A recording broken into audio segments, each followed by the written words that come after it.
मनुष्य योग कर, योग का प्रयोग कर। मनुष्य योग कर, योग का प्रयोग कर। योग के प्रयोग से शरीर को निरोग कर। उठ मनुष्य योग कर, योग का प्रयोग कर। धर्म जाति वेशभूषा देश काल से परे, देश काल से परे। योग जो करे मनुष्य मृत्यु से बिना डरे, मृत्यु से बिना डरे। पूर्वजों का ज्ञान है ये, इसका सदुपयोग कर। उठ मनुष्य योग कर, योग का प्रयोग कर।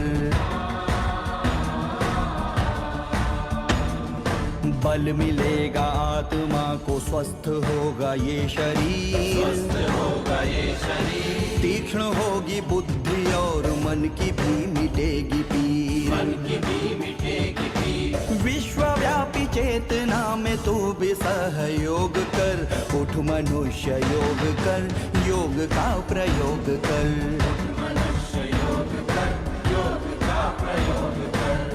मनुष्य योग कर, योग का प्रयोग कर।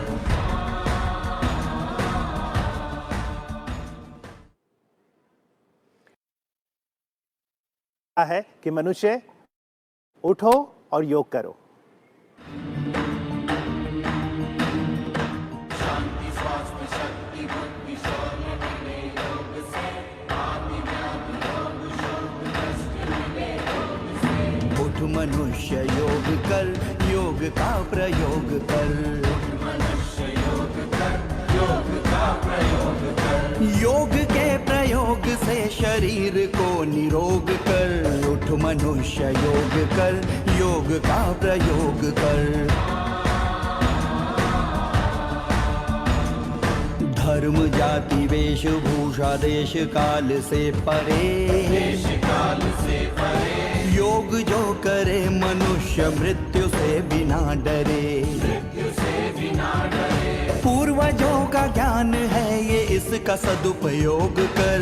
उठ मनुष्य योग कर, योग का प्रयोग कर।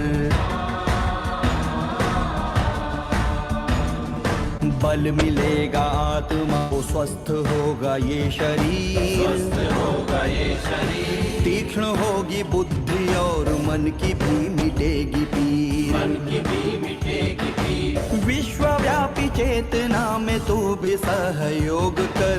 उठ मनुष्य योग कर, योग का प्रयोग कर। मनुष्य योग कर, योग का प्रयोग कर। मनुष्य योग कर, योग का प्रयोग कर।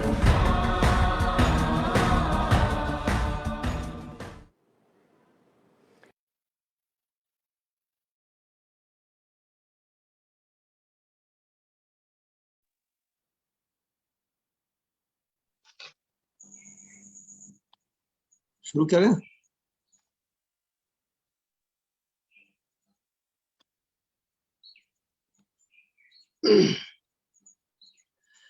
भारतीय योग संस्थान दिल्ली, महाराष्ट्र प्रांत, विजय विभाग द्वारा आयोजित इस निःशुल्क ऑनलाइन अंतःस्रावी ग्रंथि दोष निवारण शिविर के तीसरे दिन के इस साधना सत्र में उपस्थित आप सभी साधक, शिक्षक एवं अधिकारी गण का हार्दिक स्वागत एवं सप्रेम सुप्रभात।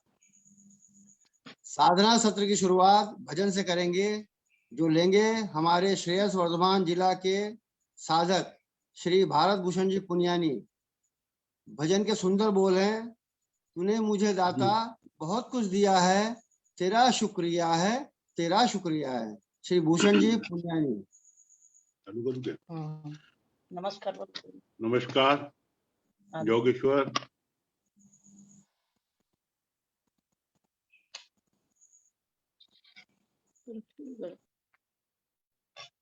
मुझे तूने दाता बहुत कुछ दिया है, तेरा शुक्रिया है, तेरा शुक्रिया है।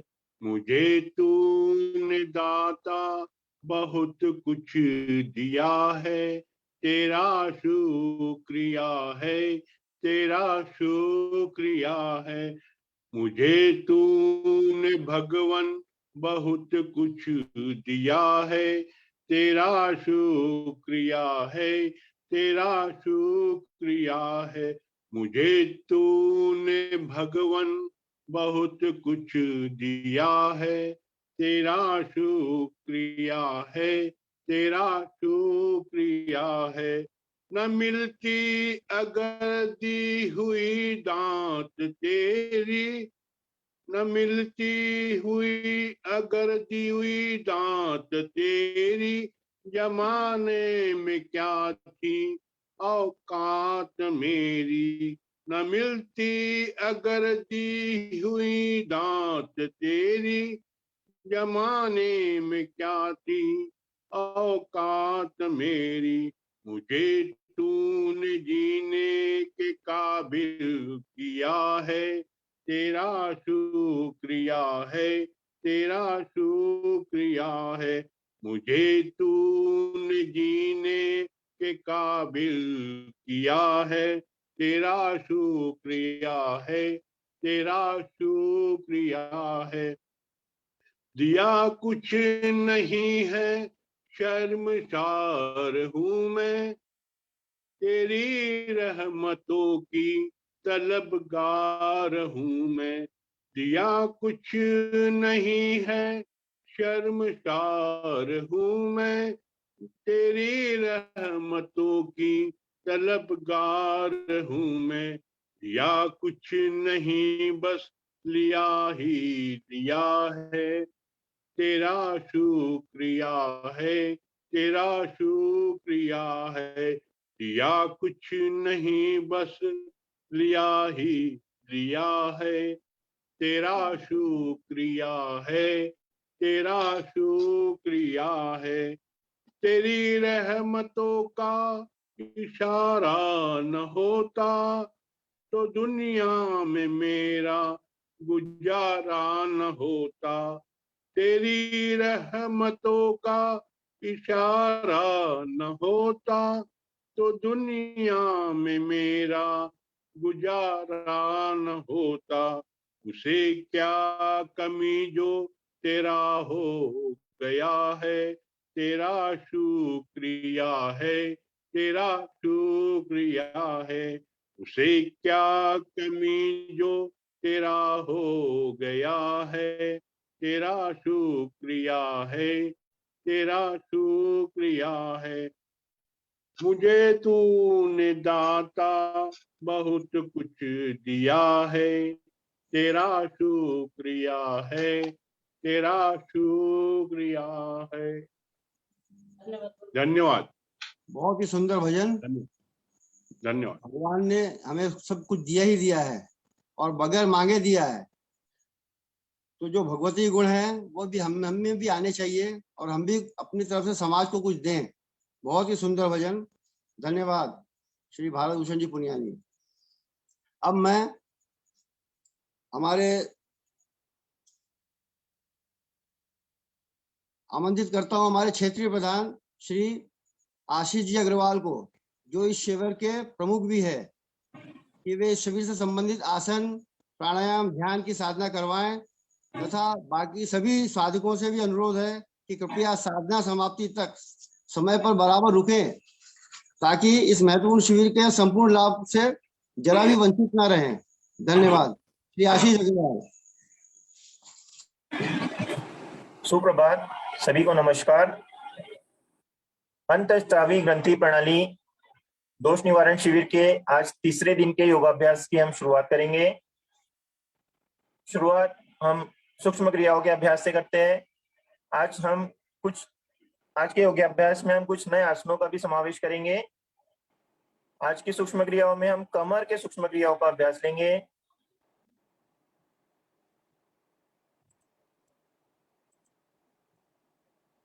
कमर के सूक्ष्म क्रियाएं, अपने आसन पर बैठ जाए।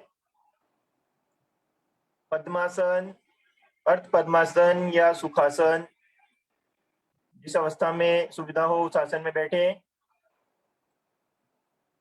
दोनों हथेलियां घुटनों पर। कमर की सूक्ष्म क्रियाएं, हमें बैठे हुए स्थिति में ही कमर से दाएं बाएं घूमते हुए अभ्यास करना है। पहले दाएं हाथ से बाएं घुटने को पकड़ें, धड़ को बाईं ओर घुमाएं, बायां हाथ कमर के पीछे। अब हथेली से घुटने को पकड़ते हुए कमर वाले भाग को ऊपर की ओर खींचना है, तानना है हमें। धड़ को घुमाते हुए कमर के भाग को खींचने का प्रयास करें। कमर हमारी पृथ्वी से लंबवत आए अधिक से अधिक। हाथ और घुटने हमारे इंटरलॉक होते हैं, प्रभाव खिंचाव अधिक आता है कमर पर। धीरे धीरे वापस। यही क्रिया अब दूसरी ओर। अब बाएं हथेली से दाएं घुटने को पकड़ें, धड़ को दाईं ओर घुमाएं, दाईं भुजा कमर से पीछे, कमर को खींचे ऊपर की ओर लंबवत। हथेली घुटने को पकड़ते हुए पीठ कमर को तानने का प्रयास। कमर को खींचने की अधिक से अधिक कोशिश रहे। धड़ घुमाने पर गर्दन को भी पूरा घुमाएं। धीरे धीरे वापस। अब इस क्रिया को लगातार करनी है, एक साथ दाईं ओर बाईं ओर।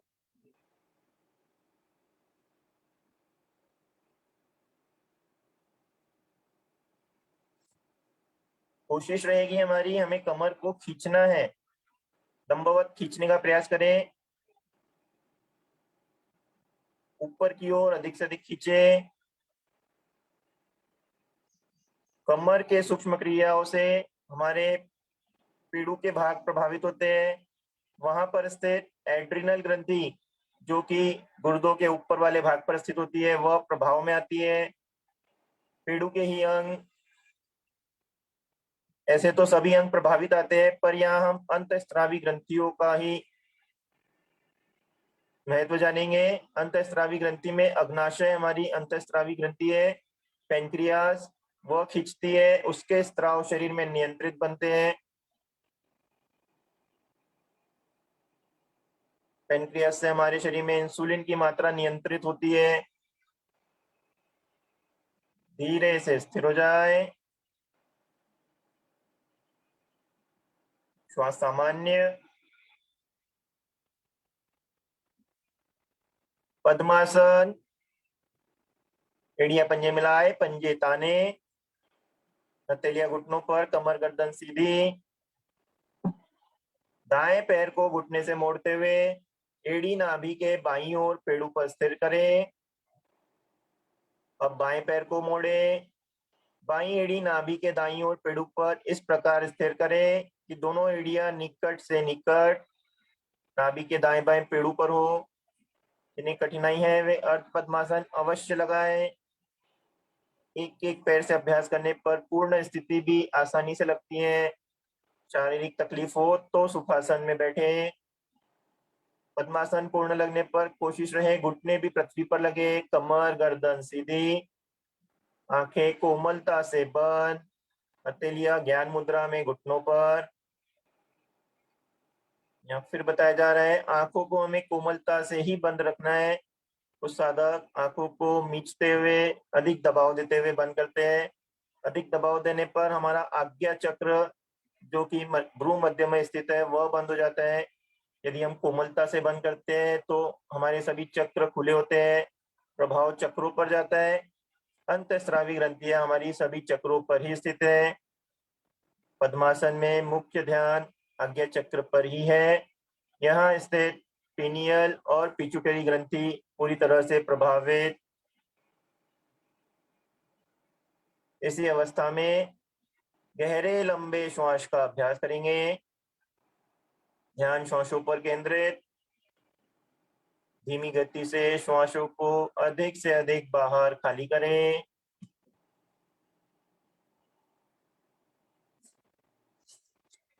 अधिक से अधिक श्वास बाहर निकलने पर पेट की मांसपेशियों को प्रयास पूर्वक संकोचित कर अंदर की ओर ले जाएं। नाभि मूल रीढ़ से लगे, पेट अंदर खींचना, और यह हमारा एक बंद ही है, उड़ियान बंद।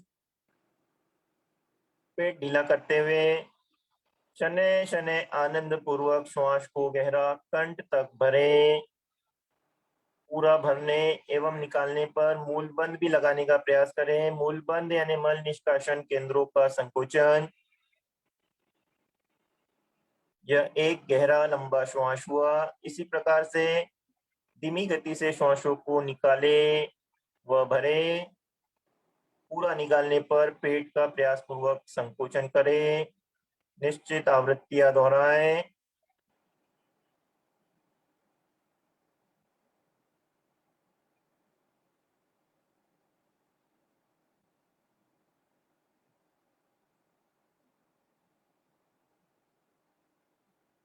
गहरे लंबे श्वास से हमारे शरीर में सभी प्राण प्रभाव में आते हैं।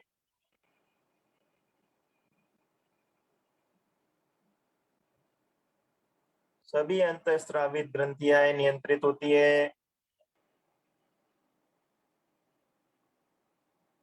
पेट अंदर बाहर संकोचित होने से हमारा डायफ्राम ऊपर नीचे की ओर होता है, जिससे एड्रिनल ग्रंथियां अग्नाशय प्रभावित, उनके स्राव शरीर में नियंत्रित बनते हैं।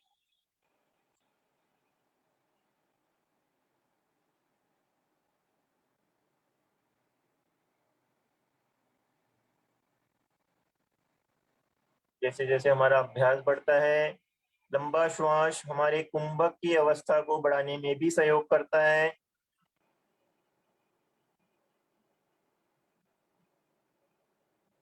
हमारे मन को नियंत्रण में लाने के लिए यह क्रिया अति सहायक है। मन नियंत्रण में होने से सभी अंतःस्रावी ग्रंथियां प्रभावित, उनके स्राव सुनियंत्रित।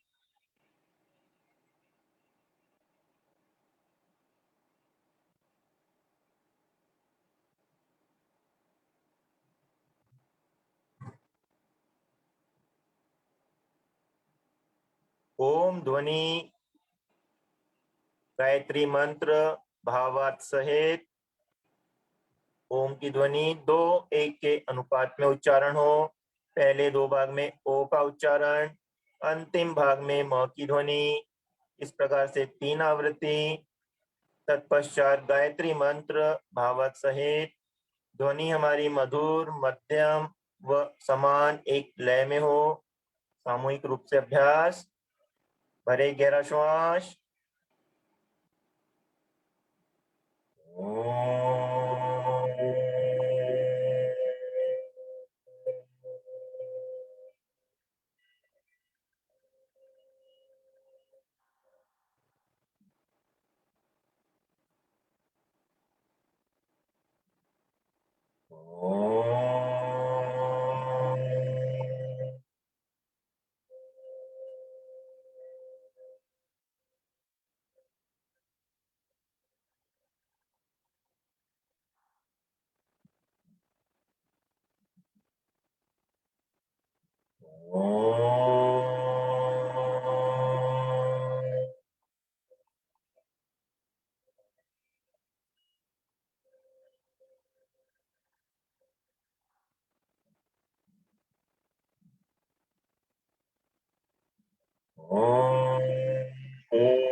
तत्सवितुर्वरेण्यं भर्गो देवस्य धीमहि धियो यो नः प्रचोदयात्।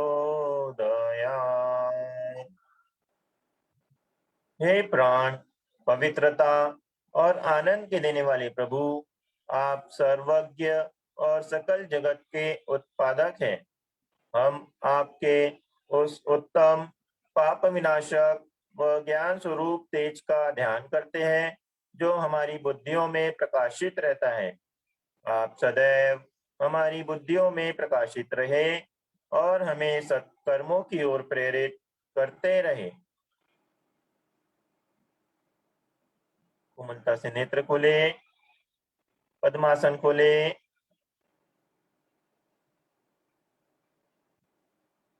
उठकर आसन पर खड़े हो जाएं। खड़े होकर स्थिति में आसनों का अभ्यास करेंगे। कटी चक्रासन,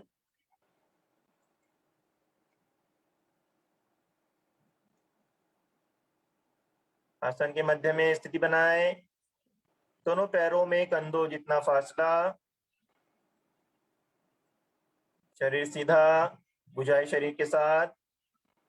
अब भुजाओं को कंधों जितने स्तर पर उठाएं, कंधों के सीध में ताने, कोनियां कलाइयां सीधी, उंगलियां अंगूठे मिले, भुजाएं एक दूसरे से समानांतर। अब हमें ध्यान देना है, कटी चक्रासन यानी कमर के भाग से ही घूमते हुए जाना है। हमारे घुटने जंघाएं सीधी ही रहेगी, तलवे स्थिर रहेंगे, तलवे भी ना उठे, कमर से ही प्रयास रहे, कम जाए पर कमर से। श्वास निकालते हुए धीरे धीरे दाईं ओर, कमर से घूमते हुए चले। हाथों की स्थिति भी बनी रहे, हाथ नीचे न झुके, कंधों के सीध में ही। दाईं भुजा अधिक से अधिक पीछे खींची हुई, बाईं हथेली दाएं कंधे पर, आगे से बाईं कोनी भी हमारी नीचे न हो, कोनी भी ऊपर कंधों के सीध में ही रहे। गर्दन भी घुमाए, प्रभाव को कमर के भाग पर अनुभव करें। श्वास भरते हुए धीरे धीरे इसी प्रकार वापस आए पूर्व स्थिति, दोनों भुजाएं ताने। अब श्वास छोड़ते हुए धड़ बाईं ओर, कमर से घूमते हुए चले, बाईं भुजा खींची, दाईं हथेली बाएं कंधे को स्पर्श करें, गर्दन भी घुमाए, आगे वाली कोनी नीचे न हो, कम जाए पर कमर से ही प्रयास, प्रभाव खिंचाव को कमर पर अनुभव करें। श्वास भरते हुए धीरे धीरे वापस। एक चक्र हुआ, इसी प्रकार से 3 चक्र और दोहराए, धीरे धीरे अभ्यास हो।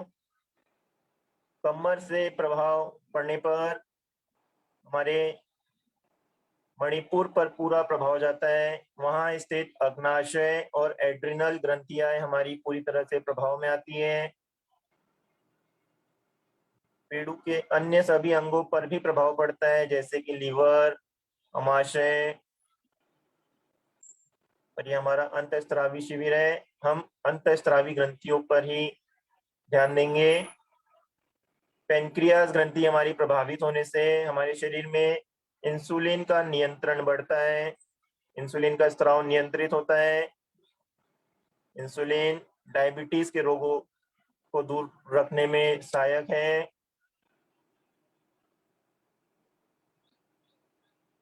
एड्रिनल ग्रंथि वह भी इस आसन से प्रभावित होती है। एड्रिनल ग्रंथि हमारे शरीर में कॉर्टिसोल, एड्रिनलाइन और नॉर एड्रिनलाइन जैसे हार्मोन्स का स्राव करती है।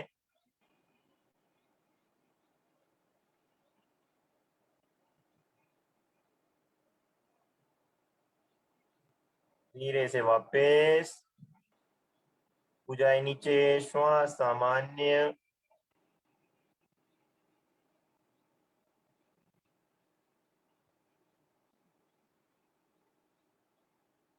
सूर्य नमस्कार आसन,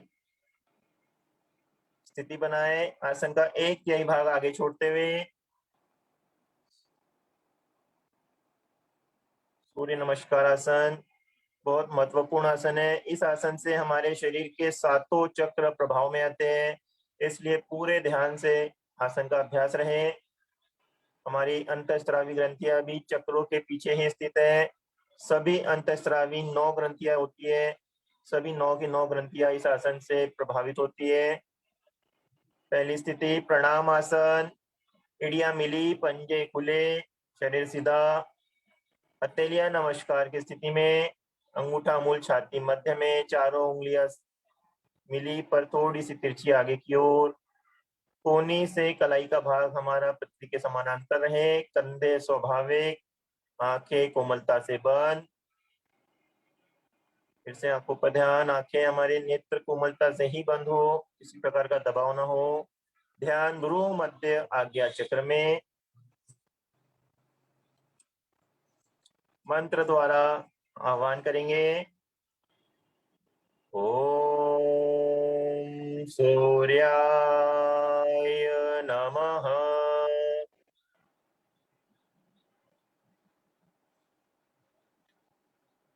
ध्यान पूरा आज्ञा चक्र पर। आज्ञा चक्र के प्रभावित होने से वहां पर स्थित हमारी पिट्यूटरी ग्रंथि और पिनियल ग्रंथियों के स्त्राव नियंत्रित। पिट्यूटरी ग्रंथि का स्त्राव नियंत्रित होने से पिट्यूटरी ग्रंथि अन्य अंतःस्रावी ग्रंथियों को भी नियंत्रित करती है, इससे अन्य ग्रंथियों पर भी प्रभाव। हस्त उत्तान आसन। श्वास भरते हुए भुजाएं पीठ सहित तानते हुए ऊपर, पीठ सहित ताने, खींचे पूरा शरीर ऊपर से ऊपर। श्वास रोकते हुए भुजाएं गर्दन एक साथ पीछे। यथाशक्ति यथासंभव अभ्यास। प्रयास गर्दन से ही हो, भुजाओं सहित जाए, कमर स्वाभाविक रूप से ही झुके। विशुद्धि चक्र पर ध्यान। कंठ के पीछे रीढ़ पर स्थित है। यहाँ पर स्थित थायराइड और पैराथायराइड ग्रंथियां हमारी प्रभावित होती है।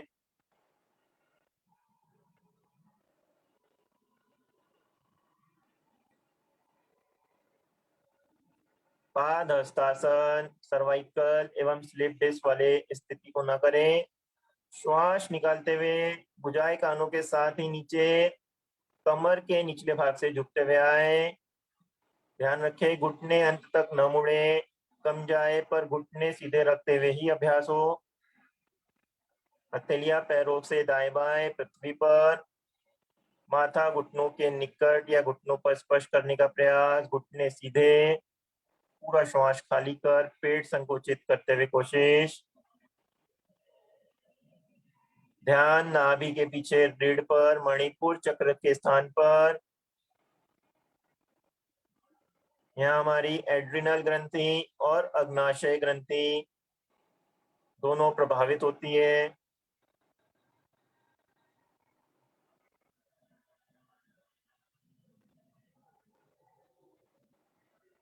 इनके स्त्राव जो हार्मोन सेक्रेशन होते हैं वे शरीर में नियंत्रित बनते हैं। अश्व संचालन आसन। दायां पैर श्वास भरते हुए अधिक से अधिक पीछे। पंजा खड़ी स्थिति में घुटना पृथ्वी की ओर, पृथ्वी से ऊपर, कमर नीची, छाती आगे, गर्दन पीछे, कोहनियां सीधी, हथेलियां पृथ्वी पर, उंगलियां अंगूठे मिले।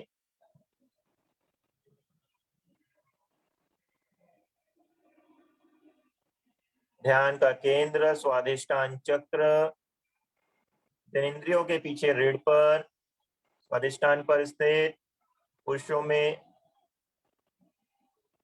डिंब ग्रंथि और महिलाओं की डिंब ग्रंथि और पुरुषों में शुक्र ग्रंथि भी स्थिति से प्रभावित।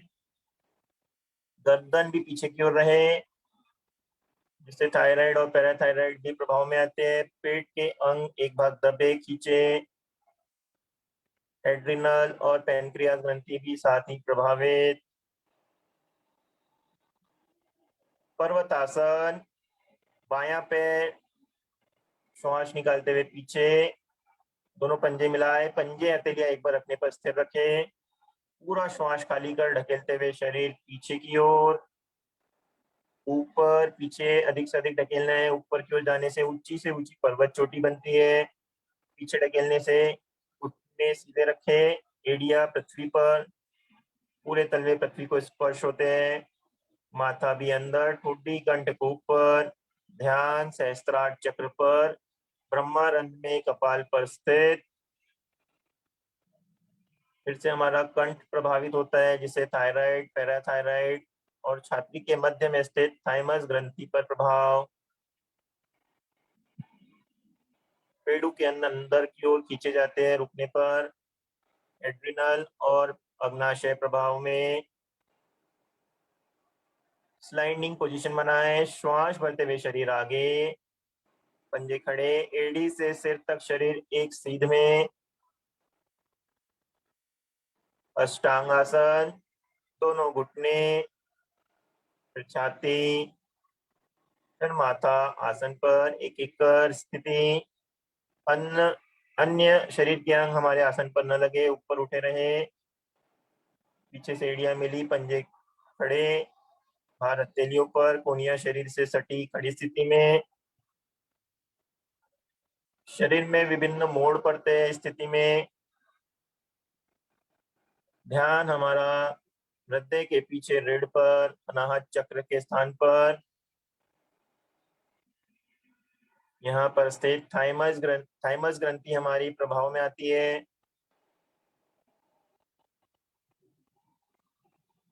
थाइमस ग्रंथि से हमारे शरीर में टी सेल्स प्रभावित होते हैं। टी सेल्स हार्मोन सिक्रेशन होता है, जिससे हमारे रक्त में लिम्फोसाइट्स की मात्रा नियंत्रित बनी रहती है। ये रोगों से लड़ने में सहायता करते हैं।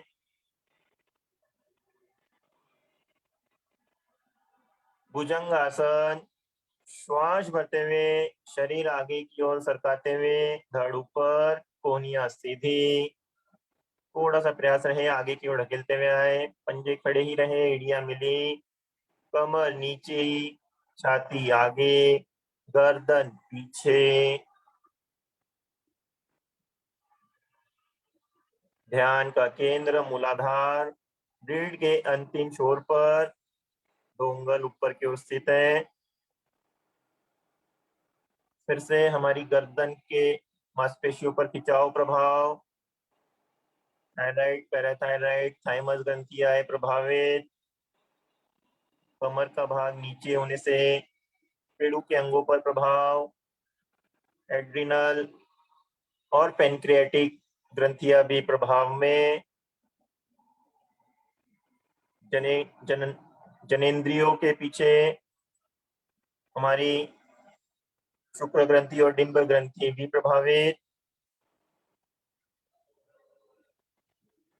पर्वतासन, हथेली पंजों पर, शरीर धीरे धीरे ऊपर, कोशिश रहे घुटने सीधे रखते हुए ही उठे, पंजों के बल पूरा ऊपर आने पर श्वास निकालते हुए ढकेले अधिक से अधिक पीछे। हथेलियां पंजे हमारे स्थिर हो, पूरा शरीर ढकेलते हुए जाए। पर्वत की ऊंची से ऊंची चोटी, थोड़ी कंठ पर, ध्यान सहस्त्रार पर।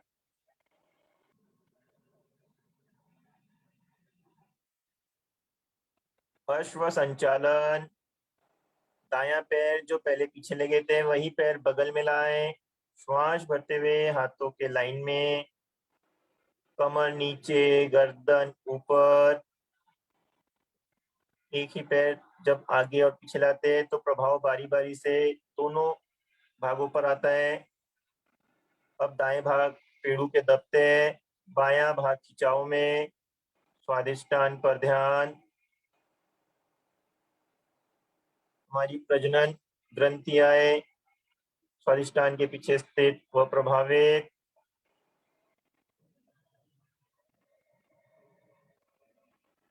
पाद हस्तासन, सर्वाइकल दर्द, कमर दर्द वाले सीधे हो जाए।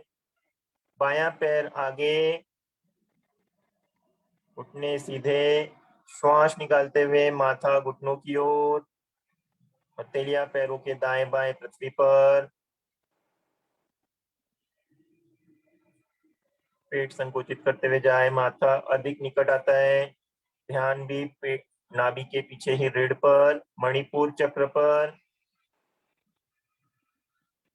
घुटने सीधे, हमारी शाइटिका नाड़ी प्रभाव में आती है, स्वाभाविक स्थिति में रहती है। हस्त उत्तान आसन, भुजाएं कानों से सटाते हुए, श्वास भरते हुए धीरे धीरे कमर से तानते हुए चले। ध्यान रहे भुजाएं हमारी कानों के साथ ही जाए, पूरे शरीर को खींचे ताने ऊपर की ओर, पीठ सहित। श्वास रोकते हुए गर्दन भुजाएं एक साथ पीछे। यथासंभव अभ्यास क्षमता अनुसार रुके, विशुद्धि चक्र पर ध्यान।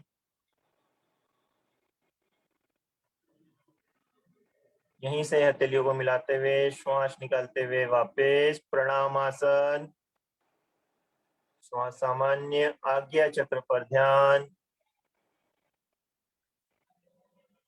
दोनों भुजाएं बगल से नीचे। इस प्रकार से सातों चक्र जो हमारे रीढ़ पर स्थित है वे एक एक कर पूरे प्रभावित। शव आसन, पीठ के बल आसन पर लेटे।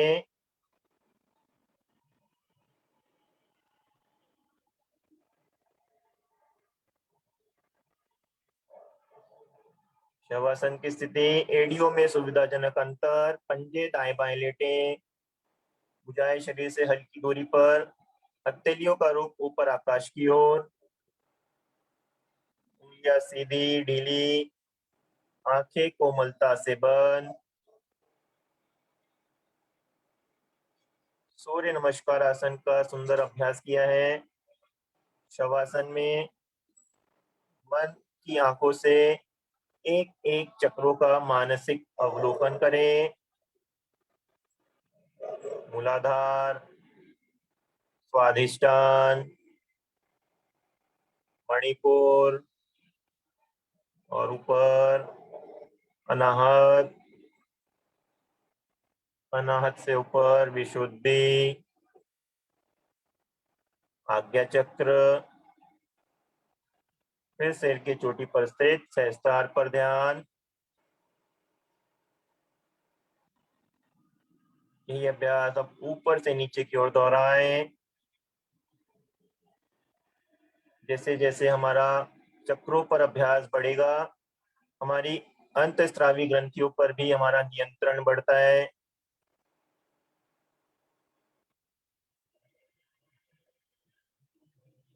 इसलिए हम रोज की वार्ता में चक्रों पर, एक एक चक्र पर रोज की वार्ता ले रहे हैं। वार्ताओं का भी विशेष महत्व है, इसलिए रोज बोला जाता है वार्ताओं को भी ध्यान से सुने। जब हम वार्ता को हमारे प्रैक्टिकल में जब आसन करते हैं, साथ जोड़ते हैं, तो उसके प्रभाव और लाभ हमें जल्द भी मिलते हैं और अच्छे भी मिलते हैं। ताड़ आसन, लेटकर आसन का अभ्यास। एड़ियां मिलाएं, पंजे ताने, भुजाएं शरीर के साथ। श्वास भरते हुए भुजाएं तानते हुए सिर की ओर।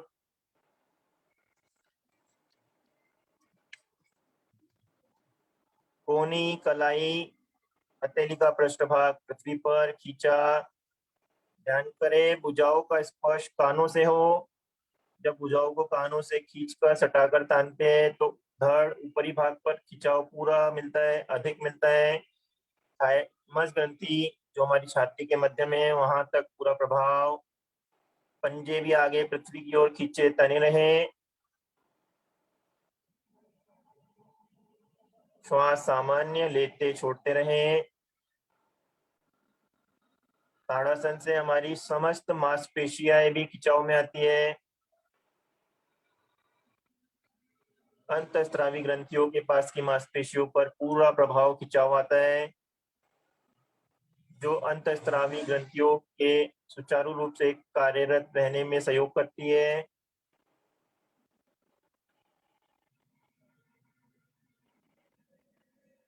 हमारी अंतःस्रावी ग्रंथियां 50 से भी अधिक हार्मोन्स, केमिकल्स का हमारे शरीर में स्त्राव करती है।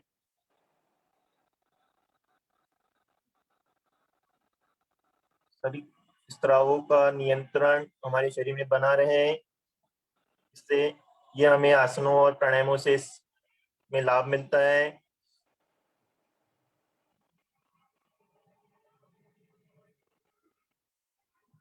शरीर को ढीला छोड़े, कोहनियां वहीं ढीली करे, पंजे ढीले।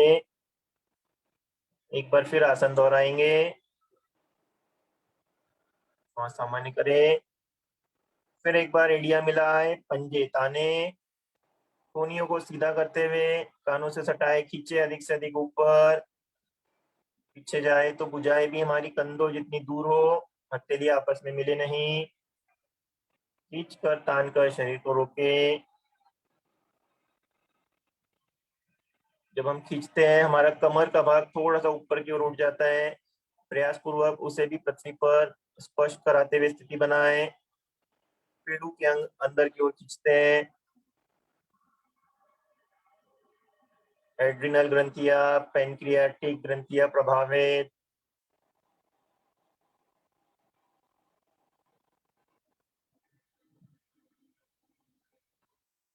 सरल किंतु बहुत उपयोगी आसन ताड़ासन। शरीर ढीला, धीरे से वापस भुजाएं शरीर के साथ। दाईं ओर से करवट लेते हुए उठकर बैठे।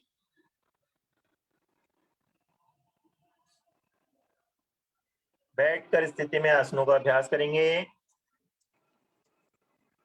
गोमुख आसन,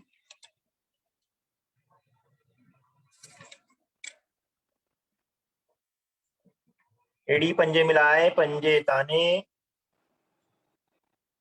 बारी बारी से अभ्यास करेंगे दाएं बाएं। पहले दाईं ओर से लेंगे, दाएं पैर को घुटने से मोड़े, बाएं पैर के नीचे से निकालते हुए ले जाएं। अब ध्यान देंगे हमारा पंजा लिटाकर खड़ी स्थिति में रखें। शुरुआत में कई साधक हमारे पंजे को भी लिटा देते हैं, जिससे एड़ी पर लिटी हुई स्थिति में बैठते हैं। प्रयास धीरे धीरे रहे कि हमारा पंजा लेटा और खड़ा रहे, फिर एड़ी पर बैठे, जिससे प्रभाव पूरा गुदा मूल तक मिलता है। अब बाएं घुटने को मोड़ते हुए इस प्रकार रखें कि बाईं एड़ी दाएं नितंब से निकट आए, घुटना घुटने के ऊपर, गाय के मुख के समान आकृति बनती है, इसलिए गौमुख आसन कहा गया है। अब जो पैर हमारा ऊपर है, बायां पैर, तो बाईं भुजा ऊपर से जाए, दाईं भुजा नीचे से कमर पर लाते हुए उंगलियों को आपस में फंसाएं। कोशिश रहे हमारी ऊपर वाली भुजा कंधे से कोहनी तक का भाग सीधा कान से सटा हो। नीचे जाए तो उंगलियां आपस में परस्पर मिलाने का प्रयास। जब हमारी कोहनी ऊपर की ओर खींची तनी होती है तो आगे से धड़ शरीर खींचता है। थाइमस ग्रंथियां पूरी तरह से खिंचाव में आती है, प्रभावित होती है।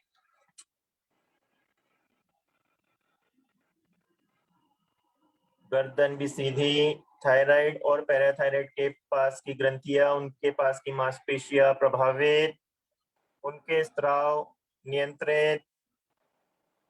थायराइड से हमारे शरीर में पोटेशियम और आयरन का स्त्राव होता है, जो शरीर में नियंत्रित बनता है, उससे जुड़े रोग दूर होते हैं।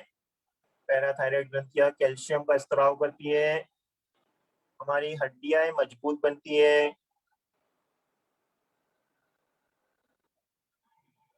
धीरे धीरे वापस भुजाएं खोलते हुए अब पैरों को सीधा करें, दोनों पंजे मिलाए ताने। दूसरी ओर से अभ्यास करते हुए आसन को पूरा करेंगे। बायां पैर मोड़ते हुए दाएं के नीचे से ले जाएं, पंजी को लिटाकर खड़ा करें, एड़ी पर बैठे। दायां पैर मोड़ते हुए दाईं एड़ी बाएं नितंब से पास, घुटना घुटने पर। अब हमारी दाईं भुजा ऊपर से, बाईं भुजा नीचे से कमर पर, ऊपर वाली भुजा कोहनी से कंधे का भाग सीधा कान से सटा, गर्दन भी सीधी, उंगलियां परस्पर फंसाते हुए स्थिति, आंखें कोमलता से बंद, श्वास सामान्य। विपरीत तरफ से अभ्यास करने पर प्रभाव शरीर के विपरीत भागों पर इस प्रकार से बारी बारी दाएं बाएं दोनों तरफ से पूरे प्रभाव।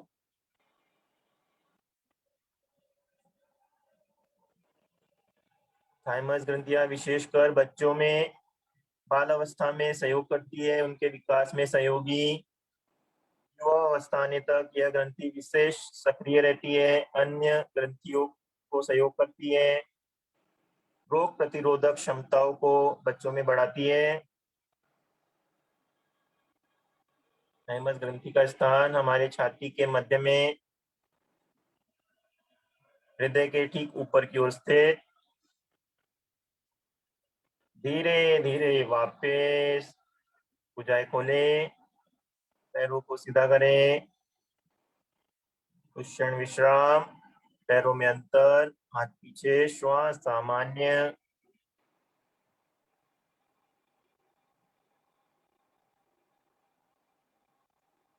कोणासन, एड़िया पंजे मिलाए, पंजे ताने। भुजाएं कमर से पीछे। जैसे जैसे हमारा अभ्यास बढ़े, कोशिश करें कलाइयां निकट से निकट करते हुए ही आवृत्ति करें। कलाइयां निकट होने का भी प्रभाव फायदा अधिक मिलता है। हथेलियां पृथ्वी पर, उंगलियां अंगूठे मिले। एड़ियों हथेलियों पर भार देते हुए श्वास भरते हुए धड़ ऊपर। यहाँ हम देख सकते हैं जब हमारी कलाइयां निकट है तो हमारा छाती का भाग, कॉलर बोन का भाग अधिक खिंचता है। वहां स्थित ग्रंथियां, उनके साथ की मांसपेशियां अधिक प्रभाव में आती है। उनके स्राव नियंत्रित बनते हैं। शरीर एक सीध में आए, फिर गर्दन को पीछे की ओर ले जाए। गर्दन की मांसपेशियों पर भी खिंचाव प्रभाव। थायराइड और पैराथायराइड ग्रंथि, थाइमस ग्रंथि प्रभावित।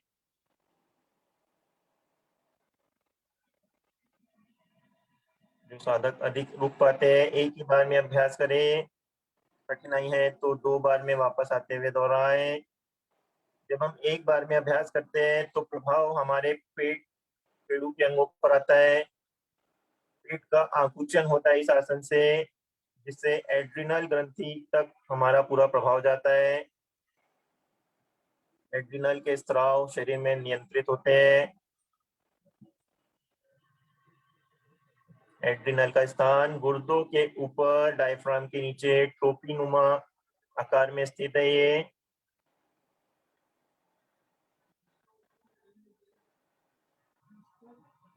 धीरे धीरे शरीर वापस पृथ्वी पर, ढीला छोड़े, श्वास सामान्य।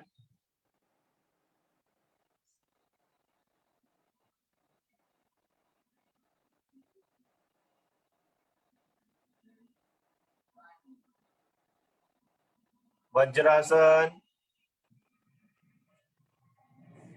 एड़ियां पंजे मिलाएं, पंजे ताने, हथेलियां घुटनों पर। दोनों हथेलियों को दाईं ओर आसन पर रखें। दोनों पैरों को एक साथ मोड़े, पंजे लेटे, अंगूठे मिले, एड़ियां खोले। एड़ियों के मध्य स्थान पर बैठे। रीढ़ कमर हमारी सीधी, हथेलियां घुटनों पर। यहाँ कोहनियों को भी सीधा रखते हुए हथेलियां घुटनों पर रखे। जैसे हमारी कोहनियां सीधी रहेगी तो कमर, रीढ़ हमारी स्वाभाविक रूप से सीधी होती है। जब हम सीधे बैठते हैं तब प्रभाव लाभ अधिक मिलता है। जंघाओं से पिंडलियां पूरी तरह से दबती है। वज्र नाड़ी दबती है, प्रभावित होती है। कमर गर्दन सीधी हो। वज्र नाड़ी के प्रभावित होने से रीढ़ पर के सभी चक्र प्रभाव में आते हैं। चक्रों पर स्थित सभी ग्रंथियां, प्रणालियां भी प्रभावित।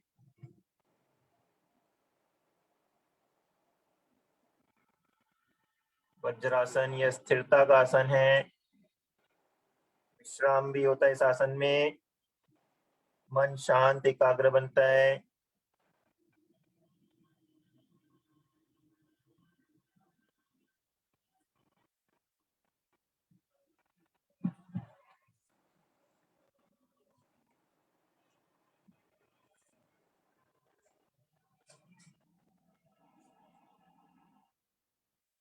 मार्जरी आसन का अभ्यास करेंगे।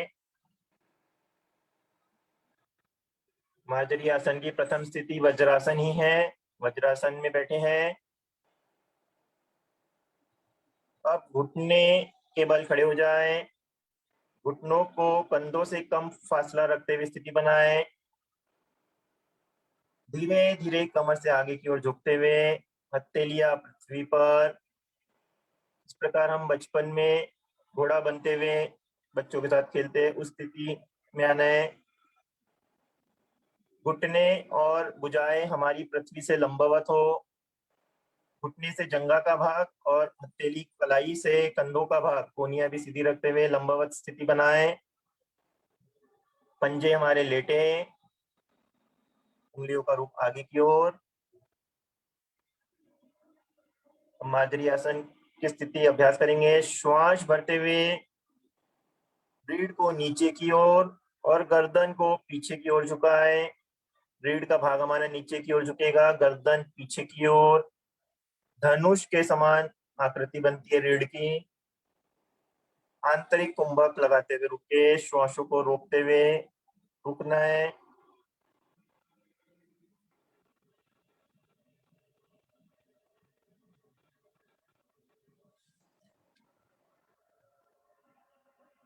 अब श्वास निकालते हुए रीढ़ को ऊपर की ओर और गर्दन को नीचे की ओर लाते हुए अंदर की ओर पूरा श्वास बाहर निकालते हुए स्थिति। फिर से धनुष की आकृति, बाह्य कुंभक में रुके।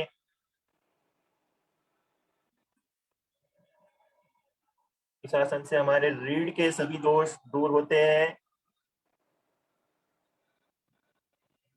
प्रभाव अग्नाशय, एड्रिनल, थायराइड, पैराथायराइड एवं थाइमस ग्रंथि पर।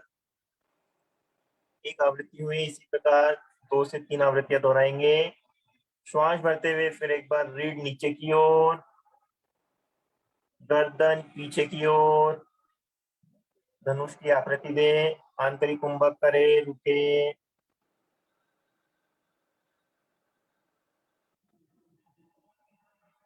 महिलाओं में डिंब ग्रंथि, पुरुषों में अंड ग्रंथि भी इस आसन से प्रभावित।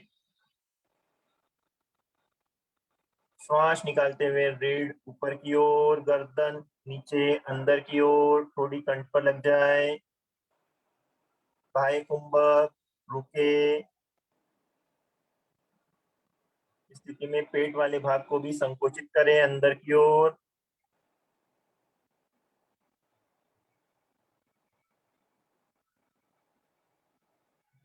एक आवृत्ति और लेंगे।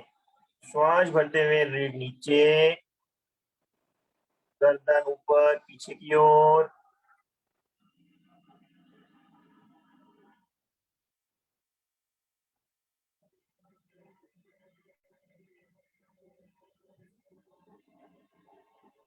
श्वास निकालते हुए रीढ़ ऊपर की ओर, गर्दन नीचे की ओर, थोड़ी कंठ पर।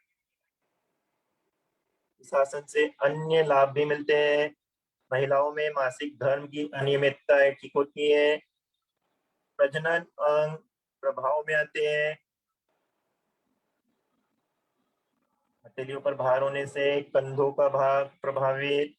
गर्दन ऊपर नीचे होने से मांसपेशियां वहां की प्रभावित। धीरे से वापस गर्दन सीधी। वज्रासन में आकर कुशन विश्राम और सामान्य।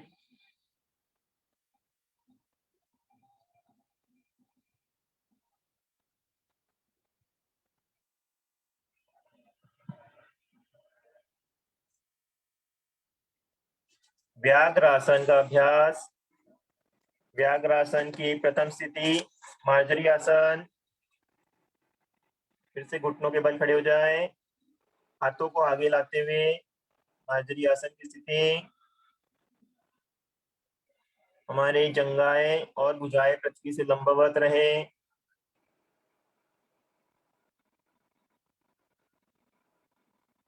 श्वास भरते हुए दाएं पैर को सीधा करते हुए ताने, घुटने से सीधा हो, पंजा भी खींचा तना हो। अब घुटना मोड़ते हुए दाईं एड़ी अंदर की ओर, गर्दन पीछे की ओर। गर्दन और एड़ी को निकट से निकट जितना लाना संभव हो लाएं। घुटना मोड़ते हुए एड़ी पीछे से पीछे खींचे, गर्दन भी पीछे की ओर निकट से निकट करें।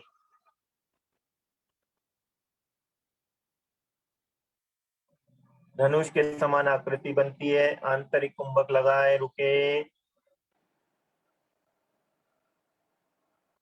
श्वास निकालते हुए दायां पैर सीधा, गर्दन को आगे की ओर झुकाएं। अब दाएं घुटने को मोड़ते हुए दाएं तलवा बाएं घुटने के पास, माथा अंदर की ओर ले जाते हुए नासिका को दाएं घुटने से स्पर्श कराएं। पूरा श्वास बाहर निकालते हुए बाह्य कुंभक,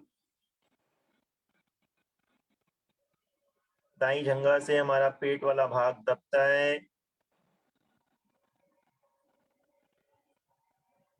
इस आसन से भी हमारी प्रजनन ग्रंथियां है।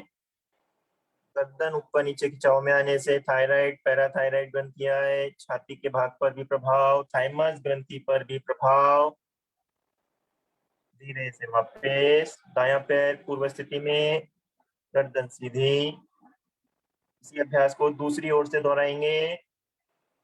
श्वास भरते हुए बायां पैर सीधा ताने, घुटना सीधा, पंजा खींचे।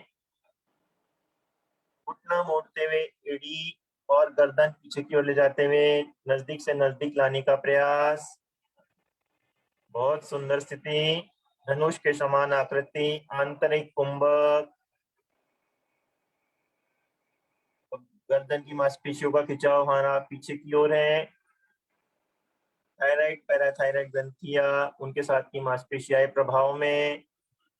पैर पीछे की ओर खींचने से प्रजनन अंग, वहां की स्थित ग्रंथियों के साथ की मांसपेशियां भी खिंचाव में। श्वास निकालते हुए पैर सीधा करें। गर्दन मोड़ते हुए अंदर की ओर, घुटना मोड़ते हुए बायां तलवा दाएं घुटने के पास, नासिका बाएं घुटने से स्पर्श। हाथों की स्थिति हमारी न बिगड़े। बाईं जंघा से पेट का भाग दबता है। अब गर्दन की मांसपेशी, प्रजनन अंगों के पास की मांसपेशियां दबाव की स्थिति बनती है। इस प्रकार से ग्रंथियों, उनके साथ की मांसपेशियों पर प्रभाव, दबाव और खिंचाव आने से उनके स्त्राव हमारे शरीर में नियंत्रित होते हैं। धीरे से वापस पूर्व स्थिति में आए, वज्रासन में बैठे।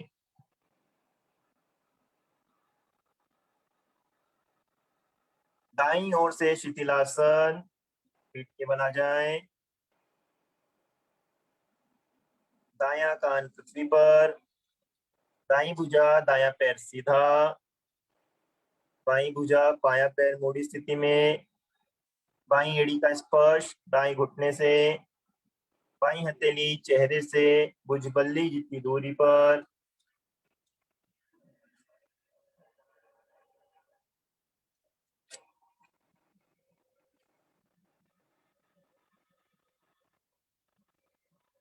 श्वास सामान्य।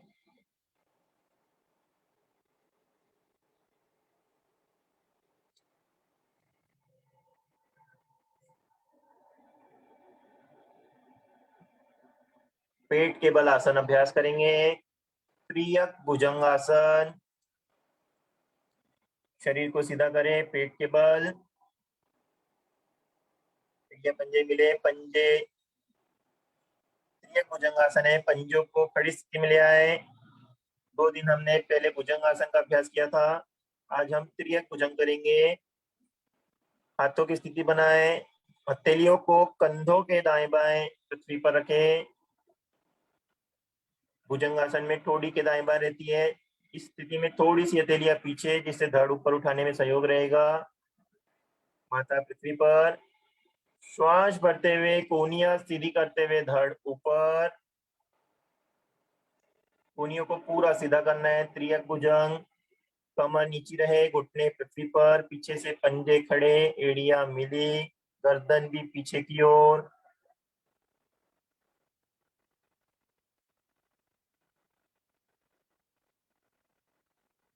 अब इसी स्थिति से गर्दन को दाएं और बाएं घुमाना है। गर्दन घुमाते हुए दाईं ओर जाए, कंधे के ऊपर से एड़ियों को देखने का प्रयास।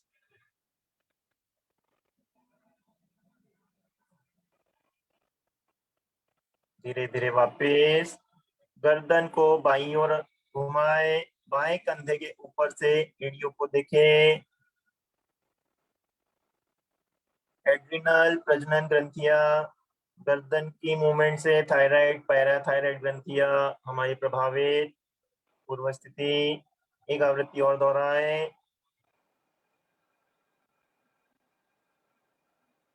पहले हमने भुजंग आसन का अभ्यास किया था, जिसमें हम पेड़ों पर प्रभाव देते हुए धड़ को उठाते हैं। स्थिति में हम हथेलियों के बल शरीर पूरा ऊपर उठा लेते हैं, धड़ पूरी तरह से ऊपर उठता है, कमर नीचे। जिससे एड्रिनल पेनक्रियास ग्रंथि पर प्रभाव जाता है, गर्दन की भी गति होती है। थायराइड और पैराथायराइड ग्रंथि उनके स्राव हमारे प्रभाव में आते हैं। मध्य में स्थिर करें। वापस आए तो धीरे धीरे पहले धड़ नीचे लाए, कोहनियां ढीली। जब पूरे फेफड़े पृथ्वी पर आ जाए तो गर्दन नीचे लाते हुए माथा पृथ्वी पर। श्वास सामान्य करें।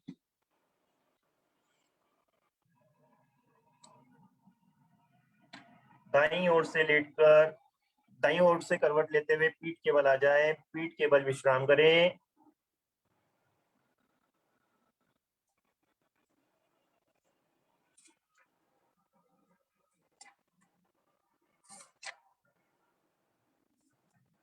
पीठ के बल आसन अभ्यास। पादोत्तान आसन।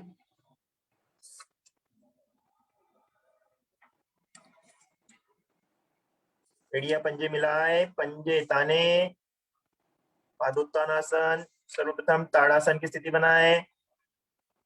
भुजाएं श्वास भरते हुए तानते हुए सिर की ओर, पूरा शरीर सीधा खींचा, ताने। आगे से पंजे, पीछे से भुजाएं, कोहनी हथेली का पृष्ठ भाग पृथ्वी पर। अब प्रयास रहे एड़ियों को थोड़ा सा पृथ्वी से ऊपर उठाए। यथाशक्ति अभ्यास हो, जबरदस्ती ना हो। आसन के अंत तक एड़िया पृथ्वी से ऊपर बनी रहे। पहले क्रॉस में अभ्यास लेंगे। दायां पैर बायां हाथ श्वास भरते हुए ऊपर आकाश की ओर, एक दूसरे से समानांतर। नीचे वाले हाथ पैर की स्थिति यथावत बनी रहे। श्वास सामान्य कर रुके।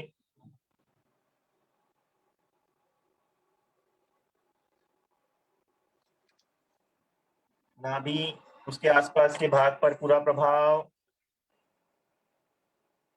अग्नाशय और एड्रिनल ग्रंथियां हमारी प्रभावित।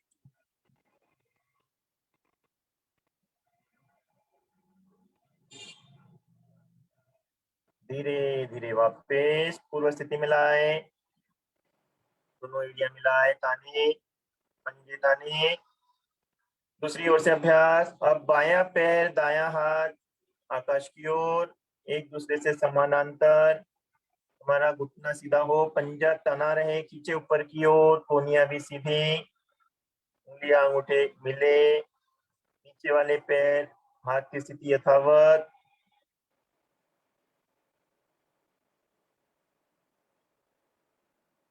पादोत्तानासन से हमारे पेट के सभी अवयव सक्रिय बनने में, पाचन एवं निष्कासन प्रणालियां सुदृढ़ बनाने में लाभ मिलता है। धीरे धीरे वापस सामान्य। अब पूर्ण रूप से इस आसन का अभ्यास करेंगे। दोनों हाथ दोनों पैर आकाश की ओर ताने, एक दूसरे से समानांतर खींचे ऊपर की ओर। पंजे भी आकाश की ओर रुक रहे, खींच कर रखे, तान कर रखे।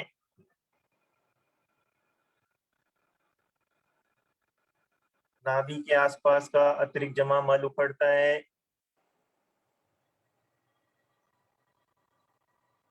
गर्दन की मांसपेशियों तक भी प्रभाव आता है। थायराइड और पैराथायराइड ग्लैंड्स हमारे प्रभावित, उनके स्राव नियंत्रित होते हैं। धीरे धीरे वापस आए तो एड़ियां पटके नहीं, कोमलता से पृथ्वी पर। शरीर ढीला। शवासन। एड़ियों में फासला, हथेलियां आकाश की ओर, उंगलियां अंगूठे ढीले सीधे, आंखें कोमलता से बंद।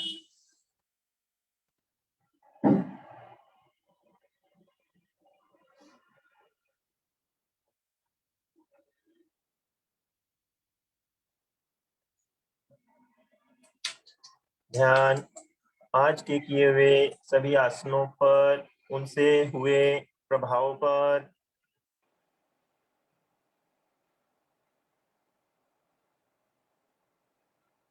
सभी अंतःस्रावी ग्रंथियां हमारी प्रभावित हुई है।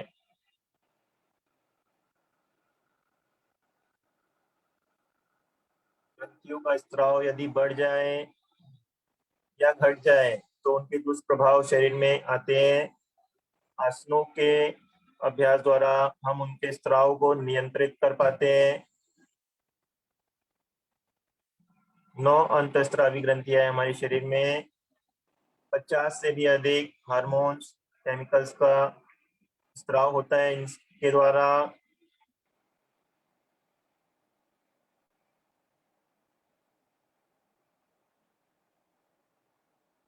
शवासन में शरीर स्थिर होता है, मन शांत बनता है। मन शांत होने से भी सभी ग्रंथियां उनके स्त्राव सुनियंत्रित होते हैं।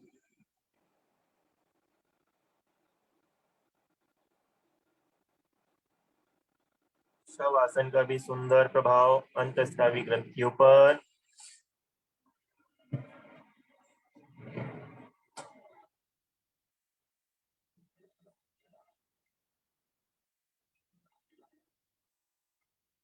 इस स्थिति में शुभ संकल्प भी करें।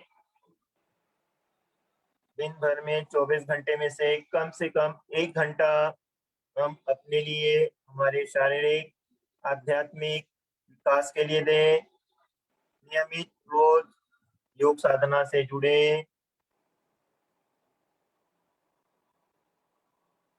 दिन भर के कार्यों में कोई एक ऐसा कार्य अवश्य करें जिसमें हमारा किसी प्रकार का कोई भी निजी स्वार्थ न हो।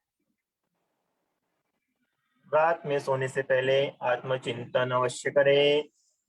दिन भर के किए हुए कार्यों का अवलोकन करें। यदि हमारे द्वारा किसी भी प्रकार का कोई भी अनुचित कार्य हुआ है, कोशिश रहे आगे से वह न हो, उसे ठीक करें। यदि कोई अच्छा कार्य किया है तो उसे दोहराएं।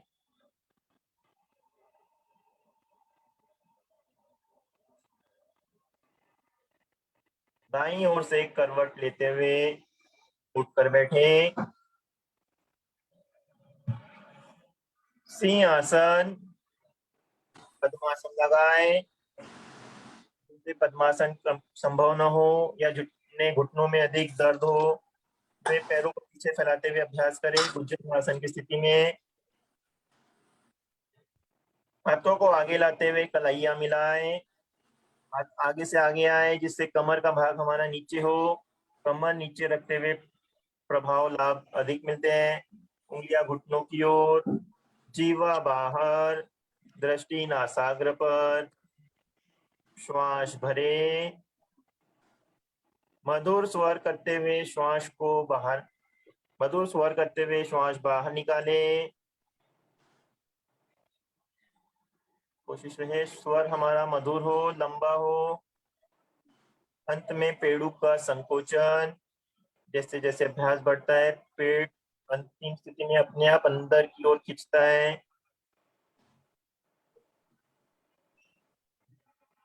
तीन से 4 आवृत्तियां दोहराएं।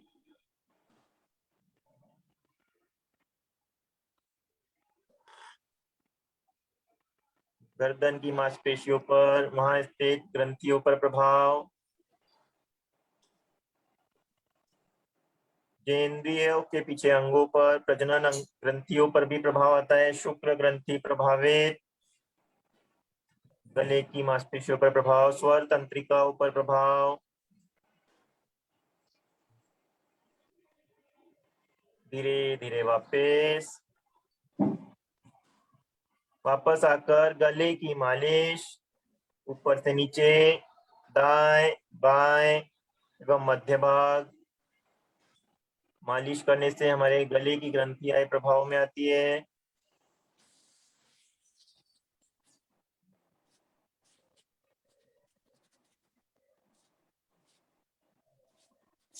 शांत हो जाए। अगला आसन मधुर हंसी। हम ऑनलाइन योग साधना कर रहे हैं, एक दूसरे से मिल नहीं सकते, पर हम एक दूसरे की आवाज जरूर सुन सकते हैं। सभी अपने कैमरे और माइक ऑन कर ले। मिलकर खोलकर मस्ती के साथ मस्ती भरी हंसी करेंगे। आवाज से आवाज मिलाते हुए खिलखिलाते हुए हंसना प्रारंभ करें। और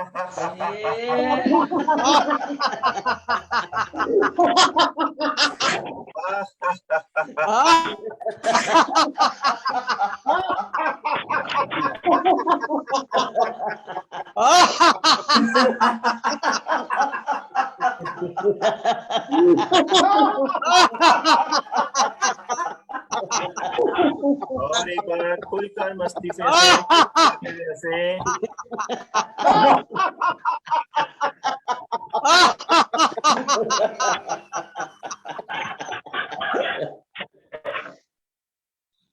शांत हो जाए। एक सूचना है,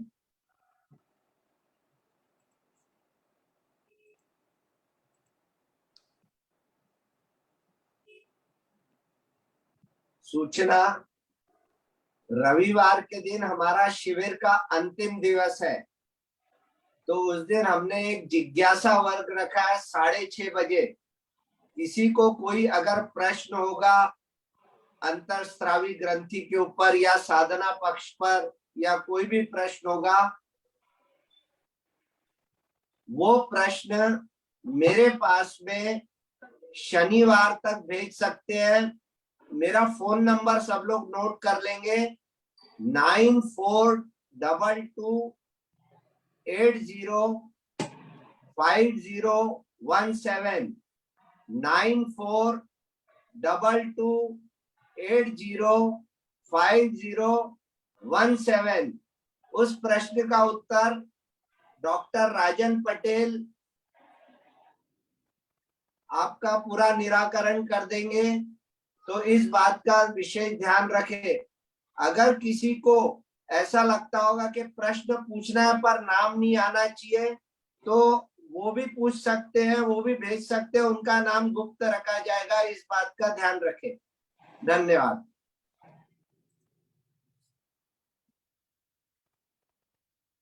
अब हम प्राणायाम का अभ्यास करेंगे। प्राणायाम के लिए स्थिति बनाएं, पद्मासन सर्वश्रेष्ठ स्थिति है।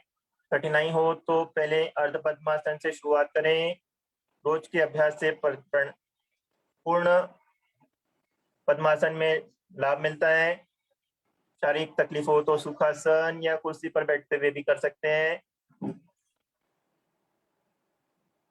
आज हम बंधों के बारे में कुछ जानकारी लेंगे। हम आसन करते हैं, प्राणायाम करते हैं तो हमेशा सुनते रहते हैं मूल बंध लगाए, जलंधर बंध लगाए। कुछ साधक कई बार बंधों को सुनते हैं पर उनका अभ्यास नहीं कर पाते क्योंकि उन्हें पूर्ण जानकारी नहीं होती है या प्रयास ही नहीं करते हैं। यदि हमें उस चीज की जानकारी हो तो हम पूरी कोशिश कर सकते हैं और अभ्यास से हमारा उसका प्रभाव और लाभ भी हमें पूरा मिलता है और धीरे धीरे बंध हमारे लगने लगते हैं। तो हम आज बंधों के बारे में जानेंगे। बंध हमारे शरीर में 3 प्रकार के होते हैं, मूल बंध, उड़ान बंध और जालंधर बंध। मूल बंध हम लगभग हर आसनों में, हर प्राणायाम में इसका अभ्यास करते हैं। गहरे लंबे श्वास में भी हम मूल बंध कहते हैं। तो मूल बंध क्या होता है? मूल बंध यानी हमारे मल निष्कासन केंद्रों को जब हम अंदर की ओर संकुचित करते हुए खींचते हैं उसे मूल बंध कहा जाता है। यह मूल स्थान पर रीढ़ के नीचे मूल में स्थित होने से इसे मूल बंध कहा गया है। हमारे शरीर में 10 प्रकार के प्राण होते हैं, पर इनमें से प्राण और अपान यह 2 मुख्य प्राण हैं। अपान प्राण इसकी स्वाभाविक गति नीचे की ओर होती है। यदि हम मूल बंध लगाते हैं तो इस स्वाभाविक गति को हम ऊपर की ओर बढ़ा सकते हैं। मूल बंध लगाने से हमारा अपान प्राण ऊपर की ओर प्रवाहित होने लगता है। इस बंध को हम किसी भी प्राणायाम में या आसनों में आसानी से लगा सकते हैं।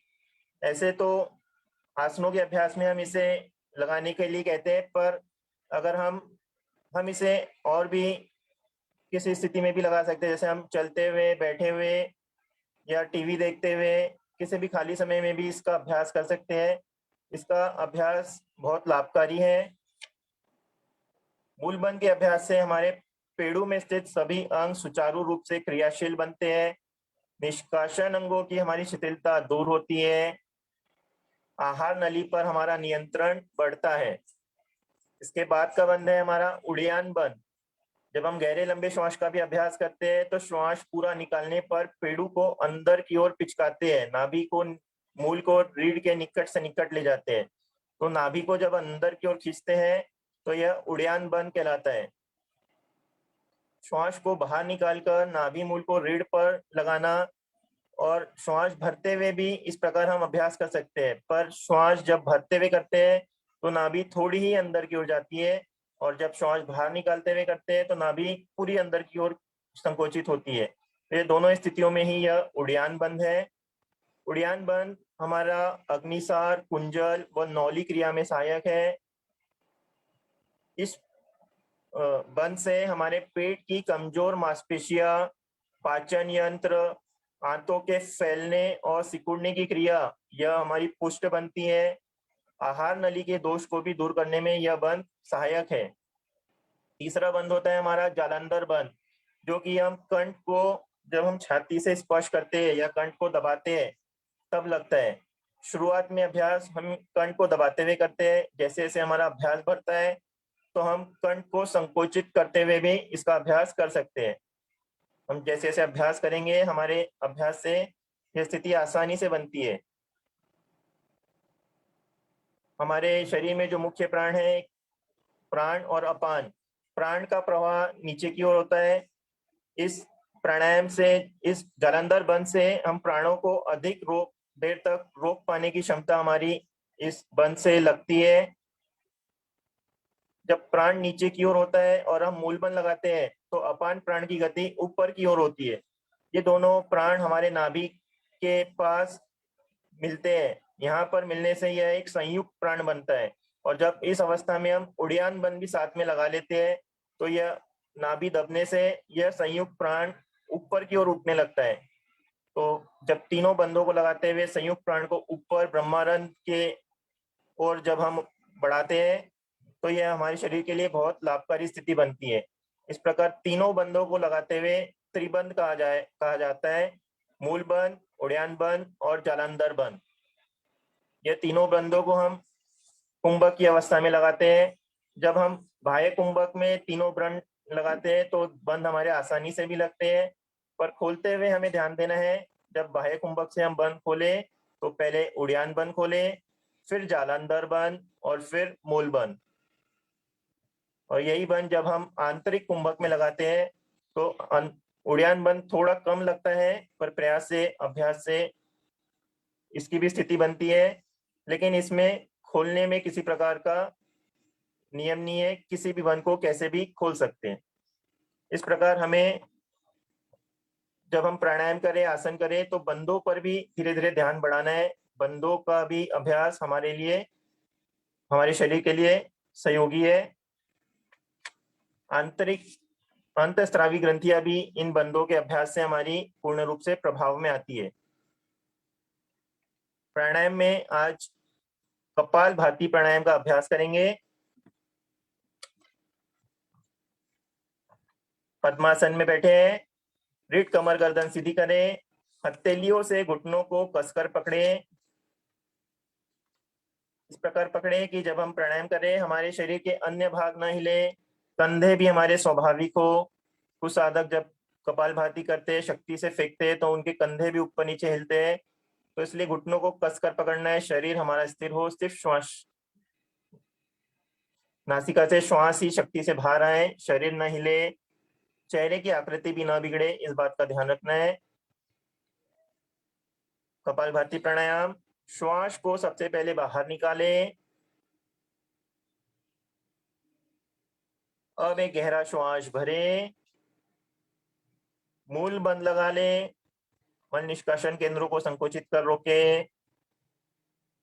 नासिका से शक्ति से श्वास को बाहर फेंकें तथा पेड़ू को रीढ़ की ओर पिचकाएं। थोड़ा श्वास स्वाभाविक रूप से अंदर जाता है। श्वास फेंकने की शक्ति जिससे हमारी बनी रहती है, प्रयास पूर्वक श्वास लेना नहीं है। इस प्रकार से शक्ति से श्वासों को फेंकना है, पेड़ू को पिचकाना है।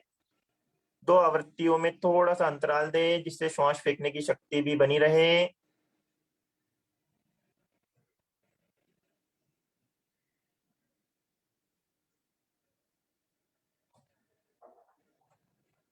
निश्चित आवृत्तियों को दोहराएं, धीरे धीरे मात्राओं को बढ़ाएं। शुरुआत में 15-20 स्ट्रोकों से शुरू करें। अभ्यास बढ़े तो हम 50 स्ट्रोकों तक जा पाते हैं। शक्ति से श्वास फेंकना है, पेड़ू को अंदर की ओर खींचना है।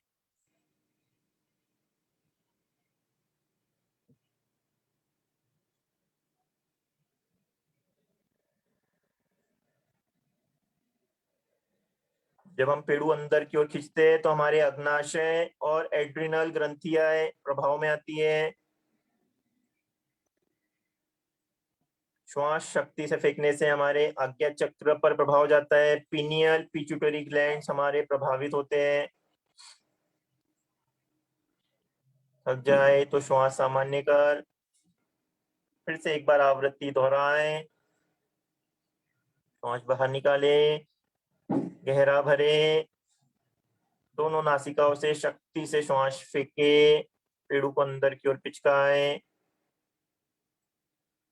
श्वास शक्ति से फेंकते हैं तो श्वासों की आवाज भी आती है।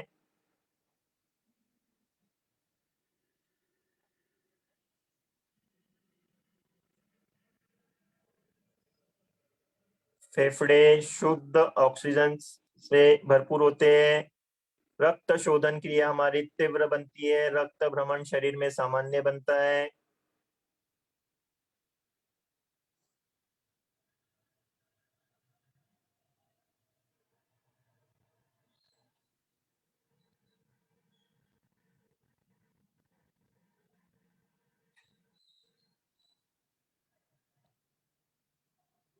आवृत्ति पूर्ण करते हुए श्वास बाहर निकालते हुए बाह्य कुंभक में रुके। इस स्थिति में त्रिबंध लगाना है। मूल बंध, उड़ान बंध, जालांधर बंध। बाह्य कुंभक में त्रिबंध आसानी से भी लगता है, रुकने का अभ्यास भी अच्छा होता है।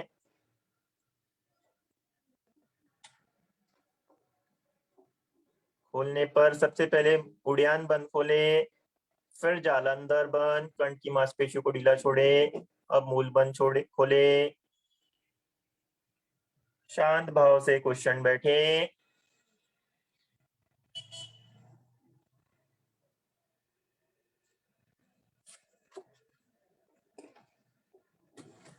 आसन और प्राणायाम के अभ्यास के पश्चात अब हम ध्यान का अभ्यास करेंगे।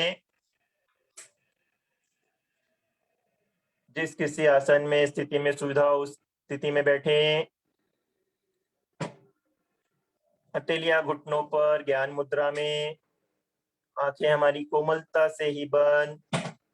आंखों पर किसी प्रकार का दबाव न दें। आज्ञा चक्र हमारा खुला होता है।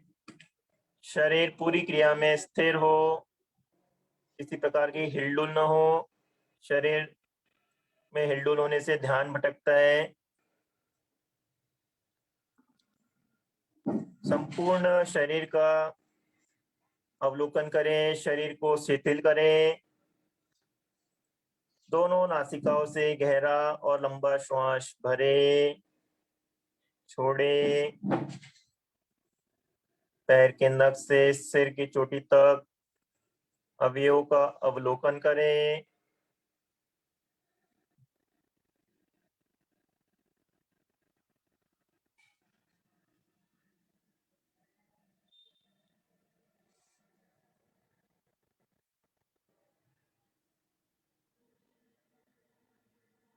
पांच चरणों में ध्यान का अभ्यास। पहला चरण, ओम ध्वनि। एक एक के अनुपात में ओम का उच्चारण। 2 बार पहले यहां से बोला जाएगा, फिर सब साथ में विलय हो जाए। ओम, ओम,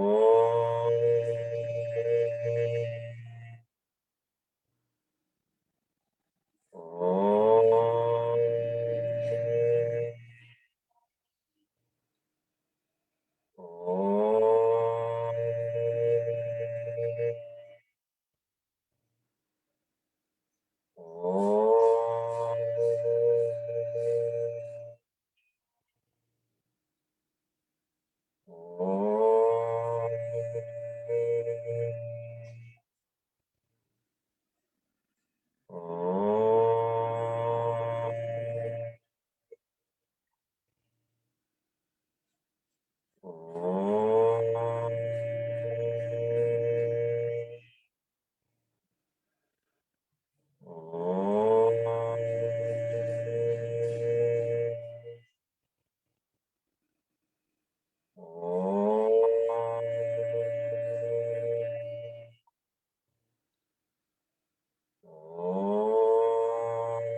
धीरे धीरे ध्वनि को शांत, मन ही मन ओम का अजपाजप मानसिक जाप।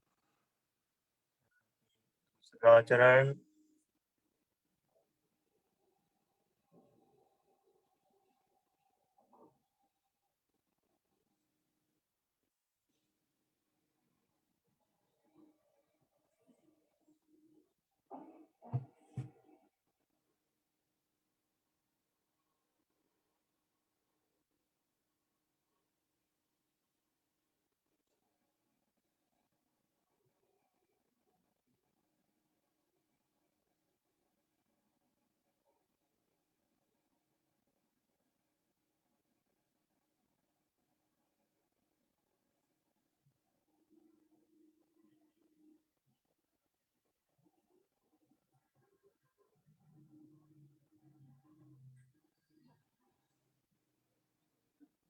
ध्यान के तीसरे चरण में आना है, सबसे महत्वपूर्ण चरण।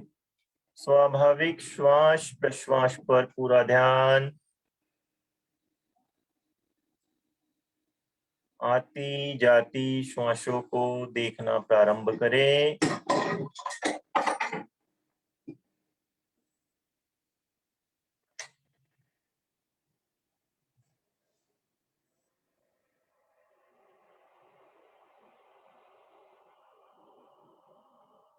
श्वासों के प्रवाह को अपने शरीर में अनुभव करें।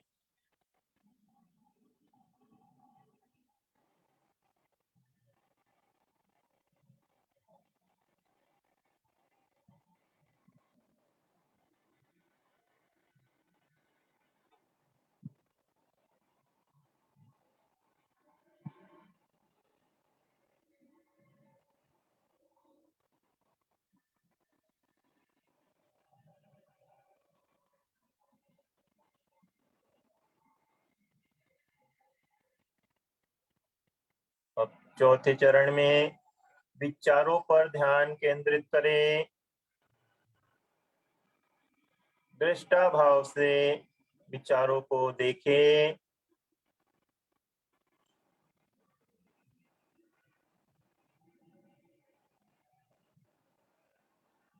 उनके अच्छे बुरे को ना सोचें।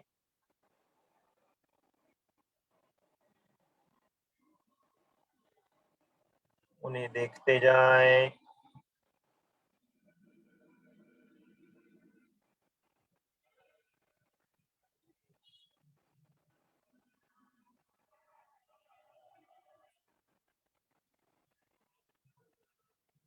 विचार श्रृंखला धीरे धीरे कम होती अनुभव होगी, फिर एक चैतन्य ही रह जाता है।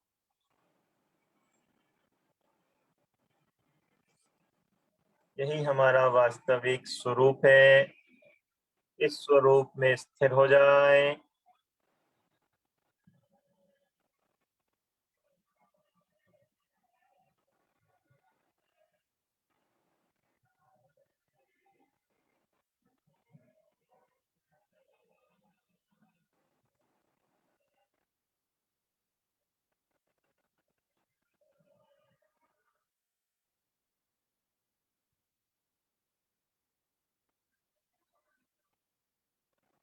इस स्थिति में मंगलमय भावना मन में लाएं।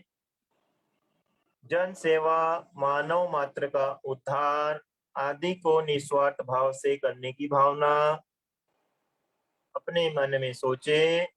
सबका मंगल हो, सब सुखी हो, सबका भला हो। यह भाव बारंबार दोहराएं।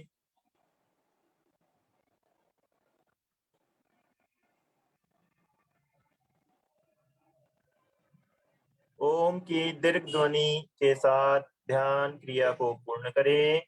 गहरा श्वास भरें।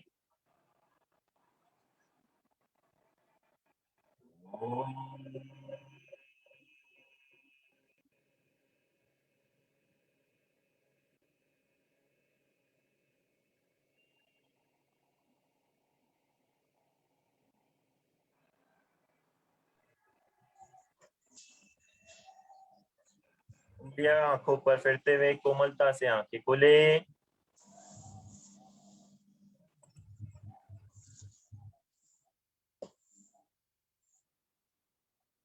अंतस्त्रावी ग्रंथि दोष निवारण शिविर के आज तीसरे दिन की हमारी आज की वार्ता का विषय है थाइमस ग्रंथि, जो कि हृदय के पीछे अनाहत चक्र के समीप स्थित है।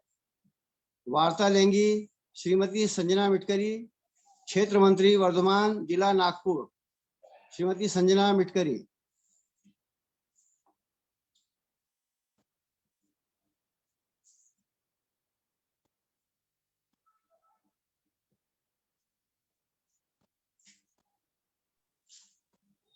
माइक ऑन कर लीजिए। हाँ, हेलो, आवाज आ रही है भैया? जी हाँ, आ रही है। हाँ, नमस्कार। आज का विषय है थाइमस ग्रंथि।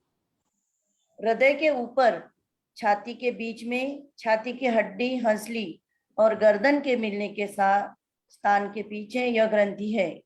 इसमें 2 पिंड होते हैं। यह ग्रंथि शिशुओं के शारीरिक विकास का नियंत्रण करती है तथा रोग से बचाती है। 14 वर्ष तक विकास का अंश पूरा हो जाता है। इस अवस्था तक यह काम ग्रंथियों को सक्रिय नहीं होने देती है। यह मस्तिष्क के उचित विकास में सहायक है। लसिका कोशिकाओं के निर्माण सहायता करती है।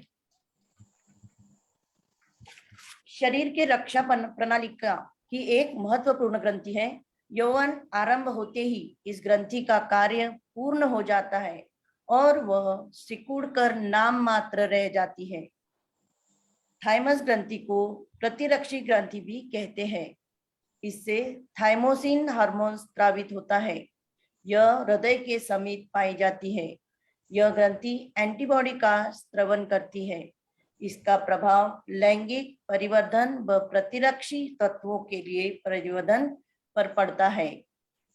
विशेष सूर्य नमस्कार की छठी स्थिति, शलभासन, उष्ट्रासन, उज्जयी प्राणायाम के द्वारा विशेष रूप से प्रभावित होती है। धन्यवाद। बहुत बहुत धन्यवाद संजना मिटकरी दीदी। अब साधना के अंत में प्रार्थना और शांति पाठ के लिए आमंत्रित हैं एचबी टाउन गार्डन वर्धमान जिला नागपुर की नियमित वरिष्ठ साधिका श्रीमती कांता दीदी तायल। कांता दीदी तायल।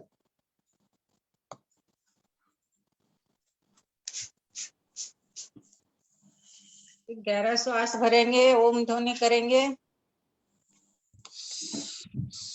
ओम अस्तु मा सद्गम ओम तमसो मा ज्योतिर्गम ओम निर्त्यं मा अमृतं गम सर्वेषां स्वस्तिर्भवतु सर्वेषां शान्तिर्भवतु सर्वेषां मङ्गलं भवतु सर्वेषां पूर्णं भवतु लोका समस्ता सुखिनो भवन्तु सर्वे भवन्तु सुखिनः सर्वे सन्तु निरामय सर्वे भद्राणि पश्यन्तु मा कश्चित् दुःखभाग् भवेत्। ॐ त्र्यम्बकं यजामहे सुगन्धिं पुष्टिवर्धनम् उर्वारुकमिव बन्धना निर्तो मोक्षीयमावृता ओम जो शांति अंतरिक्षगम शांति पृथ्वी शांतिरापा शांति औषध है शांति वनस्पत है शांति विश्वे देवा शांति ब्रह्म शांति सर्वगम शांति शांतिरेवा शांति श्यामा शांतिरेधि ओम शांति शांति शांति। इस शांत अवस्था को कुछ पल ग्रहण करें।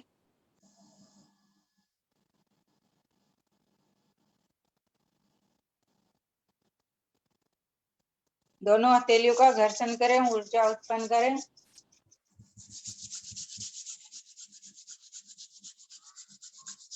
ऊर्जा को पहले आंखों पे, फिर मुख पे, फिर पूरे शरीर में प्रवेश कराएं।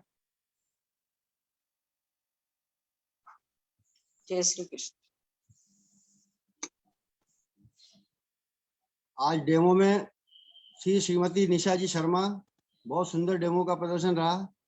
आप सभी से निवेदन है कि रोज सुबह 5:50 पर जुड़ें और अपने साथियों मित्रों इनको भी जोड़ने का प्रयास करें और साधना के अंत तक रुकने का प्रयास करें। बहुत बहुत धन्यवाद।